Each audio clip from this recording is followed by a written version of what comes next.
There is an insane amount of amazing video games out in the world, but unfortunately, only a small few of them can be considered the best. The most supreme, high-tier video games ever made. So now let's take a look at the top 5 video games that the world will ever see. Two Worlds 2 is quite frankly an epic video game. And I would know because it says it right here on the box. Well, not this box, but presumably a different one. And the fact that a video game as amazing and successful as the first Two Worlds could have a sequel that made it even better was completely unexpected. I mean, this is the Oblivion killer we're talking about. Not only did they remove all those horrible features such as the unique weapon upgrade system that I've never seen before, but they've also fortunately toned down the preposterous ragdoll physics and made combat way less exciting. And lastly, they made a completely necessary update on their voice acting from absolutely horrendous This sounds as if you're in need of my modest talents. to entirely forgettable. I'm not leaving without my sister. Not to mention that this time around they crafted a story that was so unbelievably amazing that I just can't remember a single thing that happened. Masterpiece stamp of approval.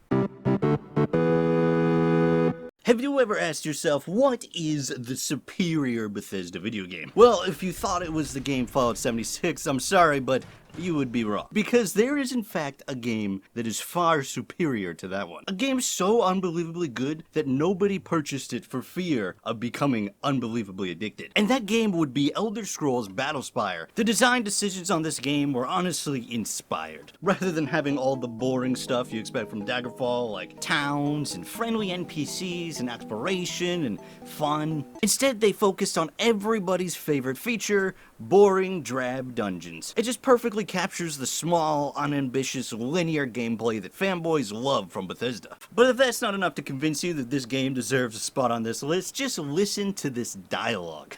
I am a powerful conjurer. I can destroy the most powerful of godlings with but a word. One more step and I will consign thee to oblivion. I can feel my ears bleeding already.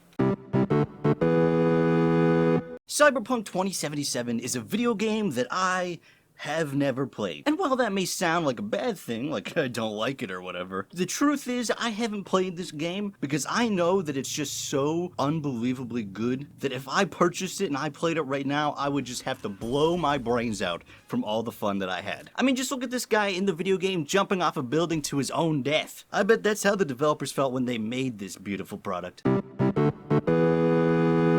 And at number 2, we have these t-shirts made by yours truly. There's all kinds of really cool, fun ones that are totally really great and obviously deserve the spot they're in on this list. If you're interested, you can find it down below, unless you can't find it there, in which case I may or may not have put it in the comment section. Huh? What the fuck you just say to me? What do you mean your t-shirt can't be a video game? Fine. I'll do a real one. Super Bombad Racing is a fucking good game. Now, look, I know you probably think I'm being a little bit sarcastic right now, but listen, Super Bombad Racing is better than Mario Kart, alright? It's miles better. I mean, have you looked at the disgusting, bulbous heads they have on these characters? And just take a look at these inspired tracks based off of the Phantom Menace. This is the highs of go-kart racing that Mario Kart has been trying to master ever since it came out on the N64. And quite frankly, I'm sorry, but it's never gonna get there. There's no way Mario is ever gonna be as good as Super Bombad Racing, and I'm just waiting for my remake of Super Bombad. What the fuck are you doing, Star Wars? Why are you making shit a game?